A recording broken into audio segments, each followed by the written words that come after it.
सरफरोशी की तमन्ना अब हमारे दिल में है, देखना है जोर कितना बाजुए कातिल में है. મને વ્હાઇટ યુનિફોર્મ બહુ ગમે છે અરે વાહ, કારણ કે white is a colour of piece.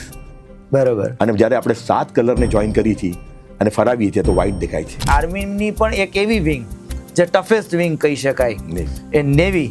અને નેવીને તમે પસંદ કરી, એના પાછળનું એ કારણ અમને કંઈક જણાવો. કે ગુજરાતી નેવી જોઈન નથી કરતા એવું હવામાં બહુ ફરતું. ટેકનોલોજીકલી નેવી જે છે એ એટલી એડવાન્સ છે આજના દિવસમાં. એટ ધ સેમ ટાઈમ જે છોકરાઓ ભણીને જાય છે એ લોકો એવા ટેકનોલોજી સાથે એ લોકો એનો પરિચય થાય છે કે અવગત થાય છે કે એ લોકોને પણ કામ કરવામાં મજા આવે છે. આજની નેવી જે છે એ આજના 30 વર્ષ પહેલાંની નેવી નથી. બધું બહુ બદલાઈ ગયું છે. હું તમને એટલું કહી શકું કે તમારો દેશ જે છે ને એ સેફ હેન્ડ્સમાં છે, એટલું તમે ખાતરી રાખો.